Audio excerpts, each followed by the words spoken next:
I purchased this How Not to Diet cookbook by the very respectable Dr. Greger, who I admire immensely, because these recipes that he approved of are the most nutritious you'll find around. They don't contain any salt, oil, sugar, or flour. But how do they taste? This is what this video is all about. So let's start with one of the recipes. You can see these pictures are absolutely beautiful. This cheesy broccoli soup looked so good. It actually was really good. So I would suggest this recipe. I would serve it to guests. I'm definitely going to make this one again. It was delicious. So another recipe I tried is the Cauliflower Alfredo Linguini. So this one was just okay, and the sauce, it just kind of tasted like mashed potatoes. I'll probably make it again. The Brazil Nut Parm, their take of Parmesan, it was really good. It's got Brazil nuts, cashews, a couple other ingredients. I'm gonna give it all away. I did modify it a little bit. I cut the nutritional yeast in half, and I added some more salt and spicy spices. It was tasty. I actually was eating it with just spoonfuls into my mouth. It's that good.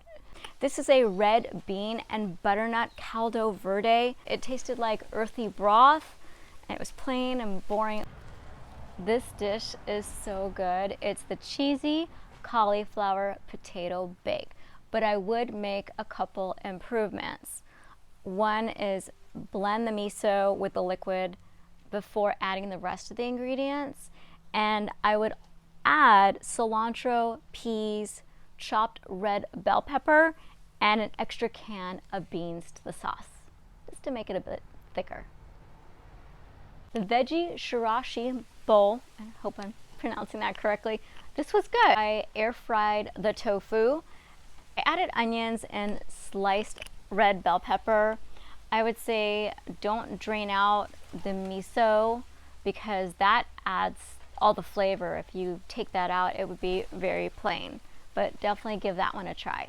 So the Southwest kale salad with cumin tomato dressing looks really good, but it tasted awful.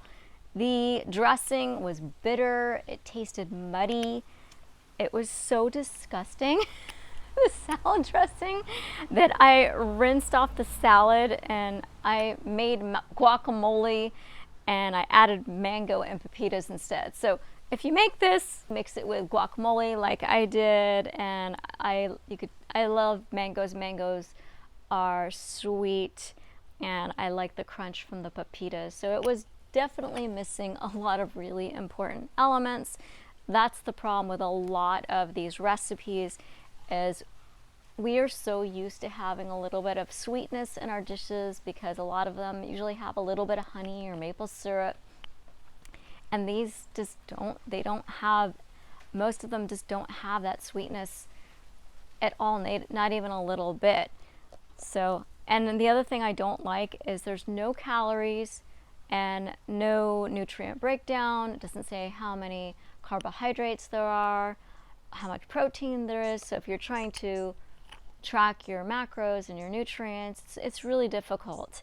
And for people who are diabetics, especially type 1 diabetics, who need to know exactly how many net carbs are in each meal, that was a big miss. So the red bean and arugula salad with mango balsamic dressing, I looked at the recipe and I thought, it doesn't really look good. And it looks actually better than it tastes. It's really odd. It has very weird flavors. None of the flavors go together, and I will definitely not make this one again. So I tried the pasta with creamy pumpkin sauce, and I thought that sounds really odd. I definitely want to try it. I can tell you what this tasted with one word. It was disgusting. Doesn't this look delicious? This dish is portobello's and spinach on cauliflower mash with miso mushroom sauce. Okay, this was just awful. But one thing is, I hate mushrooms, so maybe I shouldn't have made it. But the mash, the cauliflower mash, it just did not taste good. The sauce is actually good. It kind of tastes like gravy, but I did make some changes to it. So I added TVP, which is a processed food, which Dr. Greger probably would not approve of. It is a soy product. I did use organic, but it is processed. But the mushrooms, how it was prepared, and the cauliflower mash overall, this dish just gets a big thumbs down. I love Asian food, so I was super excited to try the Szechuan Tempeh and Broccoli stir fry. And I've never tried tempeh before, and I thought it looked kind of good. It tastes so gross if you've never tried it. If you are particular about texture, like I am, so parts of it taste like tofu, which I like, which is firm, but then in the middle, it tastes like there's seeds. So if this is supposed to resemble meat in any way, it doesn't. It doesn't taste like meat. It tastes like something was spoiled. And I know it's fermented, but I don't like sour foods. I like sweet. And Asian foods, they typically are made with sugar. And what I usually do is I make them with a little bit of maple syrup or honey. But I followed the recipe exactly. It was just a dish I didn't like. I just did not like it. Another problem with or I would say most of these recipes, there is so many steps. I don't mind that there's a lot of ingredients, but there's so many steps. Each dish has like 3 different elements to it. You have to make this here, and then you have to make this sauce, and then you have to make this broth. So it takes a lot of time. So unless you like to spend a lot of time in the kitchen and cooking is a passion of yours, then you're gonna hate this book.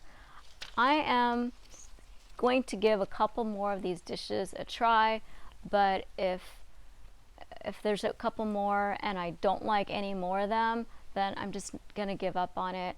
One is because the time, the taste. I made 11 dishes, and out of those 11, I only liked 5.